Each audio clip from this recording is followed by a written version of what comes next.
So how about those PlayStation 5 pre-orders?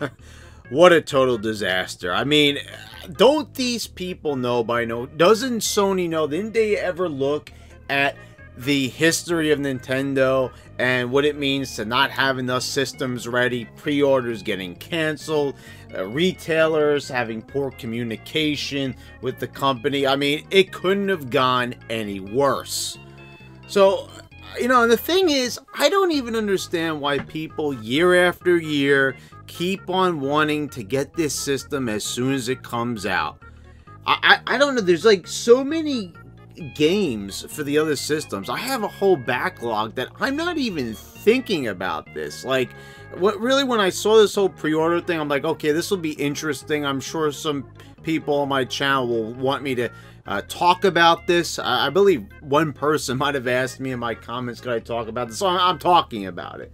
But, I mean, this was a total disaster. And for something that really people are talking about, PlayStation 5 has so much a better launch library than the Xbox Series X. And I hate that fucking name, by the way. What a stupid name. Xbox Series X, like it's a series? I don't get that. I don't know why they have such a problem naming their consoles, Microsoft. Xbox, Xbox 360. Okay, you know, that was pretty good. Then you got Xbox One. Okay, we always referred to the original Xbox as Xbox One prior to that, so we had to always say original Xbox. Microsoft even refers to the original Xbox games as original Xbox games, which just sounds retarded. But anyway, now they've gone and done it with Xbox Series X. And I don't know where they got this idea or how that name even makes any sense. But when it comes time to buy a console, I'm going to stick with Microsoft. That's just how I am. I've been with Microsoft and Nintendo. I pretty much made up my mind in 2005 when I sold my PlayStation 2 for an Xbox. Pretty much so I could play Halo, and I'm not even really a big Halo fan. Like, I really don't even care about the new Halo. I haven't played a Halo game since Halo ODST, and I didn't even finish that game. So I'm not a big Halo fan. So I got it to play that game, and then I discovered a wealth of new games like Knights of the Old Republic. I mean, I really have been just in the Microsoft and Nintendo camp for a while because I had a GameCube and an Xbox. And then I had a Wii and an Xbox 360, even though I wasn't that crazy about the Wii, and I only started to really appreciate some of the games later on, but I've hardly gone back to it. And then I had a Switch and an Xbox One. And I look at the PlayStation 5, and I see people are talking about the Spider-Man game. Now, I'm not gonna lie. The Xbox One was not handled well by Microsoft. Aside from the Gears of War games, which I am a fan of, I did not play the last one that came out, you know, with the female protagonist. So, I'm probably a bad fan when it comes to that, but I'm still a fan. I'll still get around. Like I said, I have a massive backlog, and I don't even own that game. But there's so many games, and there's games that are like long, like you've got Jedi Fallen Order, which I've just completed, and I'm working on a review as we speak about that. I've got a lot of games to get to, and a lot of games that I want to make videos on, so I'm not even thinking about this new generation of consoles. But when it comes time, I am going to side with Microsoft. And there's one good reason why I'm going to do that, and that's because backwards compatibility. See, a lot of people are very comfortable with just committing to a new system, and they just kind of maybe sell their old games or don't go back to them because, ooh, new graphics. And I've got to be honest, guys, the new reveals for, like, new consoles, it was very exciting. Like, does anybody remember when they revealed like the PlayStation 2 and the GameCube and the original Xbox. These were new graphics. These were dazzling new graphics that we had never really expected before. But then ever since like the 360 and PS3, like there's very small changes, and of course like now from like the original Xbox to Xbox One we see a big difference, but it's always been a very small difference, you know, and it's not as glaring at first. It's not until they start developing the hardware, and there's a lot of factors involved. There's just not enough care in games nowadays. Every game gets a patch. Every game is somewhat broken when it's first released. Okay, not all games, but that is becoming a very clear and apparent thing. When's the last time that a game came out and it didn't need a patch, or it didn't need some type of fixing or some type of TLC? It's always been that way. But that aside, backwards compatibility. I've got a lot of Xbox 360 games. I've got original Xbox games. And I've got Xbox One games. I'm not willing to just part with that entire library. Now, of course, PlayStation said that they are going to make it backwards compatibility with the PlayStation 4. But what about PS3 and PS2? You know, we're forgetting about all these. And I know that they're digital, but there's a lot of people, I mean, look on YouTube, that are game collectors that really like older games such as myself and like to go back and experience those old games without having to hook up their older systems. See, you know, I like the fact with Xbox is that they don't lose sight of the past. And they've even gone so far as like, guys, I've been recently playing a lot of older games. You know, as you would see for like my retrospectives videos and everything, I like talking about them. But like one thing in particular, and I'm trying to pull out a game here, that's what I'm doing here, is like we've got an old game here like this. This is for the original Xbox. They actually made it so this game runs on the Xbox One. And not only that, this is a game that actually was in 480p. They claim it's HD, but it's not true HD. It's 480p when it was originally released, right? Because this is for the original Xbox, right? This was not, it didn't have an HDMI port or anything like that where you could hook it in and get real HD. Okay, so this game is now in widescreen. It looks crisp. It looks beautiful. It looks dated still, but it still looks pretty good, all things considered. They're not even doing anything like this on the PlayStation. They're not going back and like sort of slightly remastering old games. Like this game is like, I remembered a lot of parts of it, but they just went back and made this game feel like a modern experience. You know, almost. You can tell it's not really a modern experience, but you know what I mean. It's in HD now. It's as good as it's ever going to look. And this is almost like you would expect this to be like a mod. No, this is an official, updated game. Like, you know, that's playing off of this disc. And it's wonderful that they do that. And the fact that I could expect that on a new Xbox is just great. Because now they're not going to be adding any more original Xbox games or anything like that. But, you know, Knights of the Old Republic, Jedi Starfighter, Jedi Academy, all these games got touched up, widescreen support. The fact that they, like, because they don't need to do that stuff, right? Because they make enough money making other games and everything. So the fact that they go back and do that, it really means a lot to me that they really have appreciation and respect for their older games. Now, they really fucked up on the Xbox, to say the least. I mean, they did not have any exclusives. Meanwhile, you've got, you know, the PlayStation with The Last of Us and all these types of games that are coming out. It was sad. You know, like, what do we have on the Xbox? You know, what do we have? And Gears of War, and they've got Spider-Man, and they've got all these other exclusive games. And, you know, of course, Spider-Man is a Sony property, so it makes sense. But that's all I hear people talking about when it comes to the PS5. 5. They're talking about the Spider-Man game, but not really a lot else because people are overrating it. I'm looking at the list. I just looked at the list again before I did this video, and I'm like, I still don't understand why people are killing themselves to get pre-orders for a system that doesn't really have a lot. It's like you can kind of wait on this thing. There's not really a lot of stunning products for the PS5. And first of all, you know, the Xbox has more power, and, you know, I'm not, you know, a power whore and everything. I'm not like, you know, we've got to get the best thing, because I really feel what a lot of people are saying is true. I'm not much of a PC guy.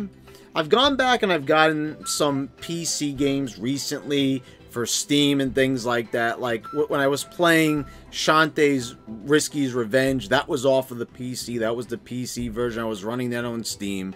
Because after all, I do have a gaming computer, you know, and I really did buy this so I could do better video editing and everything, and just have a faster, more responsive computer. But I didn't really buy it with the intention of playing PC games.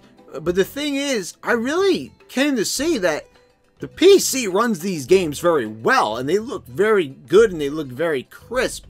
And if we're talking about power, if you like power and you want a beast of a system, well, it made sense back in the day, you know, during that era of like the N64 and the PlayStation, because the PC had not really adapted to gaming as much. You know, the sound cards weren't as developed. Like, you actually were getting better music on your Super Nintendo sometimes than you would on the PC version of that game. So now you've got Steam and you've got these games that just play perfectly on the PC. And you've got, like, you could use your Pro controller for Steam games. And you could use an Xbox controller, a PlayStation 4 controller on Steam. And, you know, a lot of those games that are on PC are also available on, you know, Xbox One and PlayStation 5, except for the exclusives, of course. But for everything else, that's, you know, because there's so many games, that's the other thing. There's not enough exclusives across the board like there used to be. Like, it was exciting during the PlayStation 2, original Xbox, and GameCube days, because you had all these different properties all over the place. Like I talked about Knights of the Old Republic. Like, that game was only on the Xbox, and they released it later for the PC. But as far as consoles, like, you want to play that game, you need to get yourself an Xbox, and there was no other way that you were going to play that one. So it went without saying that it really encouraged you to buy a new system, to buy a new console. Like, if you were a Sony PlayStation guy, you really wanted to go for that Xbox, because, oh man, this game looks good. This is a great RPG. It's Star Wars. I'm a Star Wars fan, and you know, and you just had to buy it. You don't really get that anymore. You don't really get as many enticing exclusives. Like, there's just no big properties anymore. They've all been, like, bought up and now multi-platformed, and it just kind of ruins the excitement. So, like, this is a launch, and I know obviously a lot of the hype is kind of cooled down, probably because of the pandemic and everything. But this, to me, like, even so, it's just fucking underwhelming. It really is. And there's, like, chaos over the pre-orders, but there's only chaos because of how poorly the pre-orders were handled. Not because this is, oh my god, it's such an exciting system that's just got all the bells and whistles I'm looking for. It's like, it's not even that great. It's a system that barely has any backwards compatibility support, that they're still trying to kind of, like, you know, work on and patch it in after the system release. Like, what about this? What about, for a change, can we, like, maybe release something, a game, console, where everything is ready right from the start like it used to be? What is this waiting for a patch and waiting for an update nonsense? I mean, I've never heard or saw this, like, you know, back in the day. It would have been unheard of, and it would have been immediately panned, but now this is just, like, commonplace. It's ridiculous. Everything is like locked behind a paywall. Everything is like a season pass or something. We can't just get complete experiences. It's all about making money and nothing but. It's not about great gaming experiences anymore. It's all about making money. And that's why, really, like, yeah, I will eventually, I will get a new Xbox and everything and experience the games that it has to offer, you know, because there are good games out there. There's, you know, Jedi Fallen Order, which was spectacular. I'll be doing a review on it very soon. There's just some really good games out there that I want to play, and, you know, I'm not going to inhibit myself from playing those games by not purchasing the new console that is required to play those games. But I really like the approach of how Nintendo is doing business. They are basically saying that, you know, it's a decently powered console, but it's underpowered. But what do? They make fun games. They're releasing old games and everything. I mean, just look at a game like Super Mario 3D All-Stars. Okay, you could say that they got lazy, they didn't put Super Mario 64 into widescreen and everything like that, and, you know, they could have done more. They could have, you know, just done more with it, you know, fully remastered those games, and instead of just kind of porting them over, which was kind of like what they did. I mean, the most they did really was make Sunshine into a widescreen game. I mean, so they did that, and also, yeah, the same thing with Galaxy. We did not have HDMI support, right? It didn't have an HDMI port. You know, you had to get like a converter, and it wasn't even like real full-on HD, like right out of the system. So, you know, we've got like two games that are in widescreen, and they look beautiful when they were just like stuck at 480 for years. So that's good. But the thing is, look how much excitement and controversy that game caused. You know, even though it was negative, people still bought the games. It sold out on Amazon. It was selling out, I think, at Best Buy and everything. And, you know, people complained about that, and, you know, it's a limited release and everything. But look how much excitement 3 old games brought to the table. And it really shows that, like, good games at the end of the day, because we're not really even talking so much about games. We're talking about hardware, right? Like, that's what it is here with the PS5 and Xbox. It's the hardware, and they're still debating over the numbers and who's got the better processor and everything. And it's like, really, if you're concerned about the processor so much and you want power, I hate to tell you, like I said, you're fucking wasting your time, because you might as well just invest in a gaming PC. Because you're on this quest of trying to get, you know, the best, most powerful piece of hardware, when the consoles are just never going to measure up to the PC. Now, to a modern, full-on, you know, fully equipped gaming PC with like the best graphics card and sound card available. So I don't really see the point.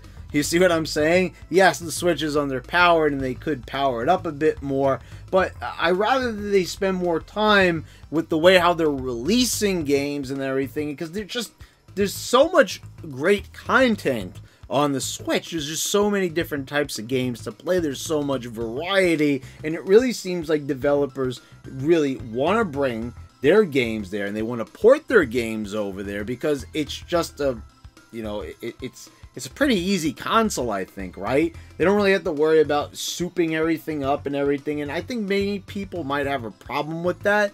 But I think, you know, sometimes you've had certain developers, like kind of like with, you know, Witcher 3 and games like that, where they really had to compress them down, and like Doom and everything, and kind of release them after the initial launch on the other consoles.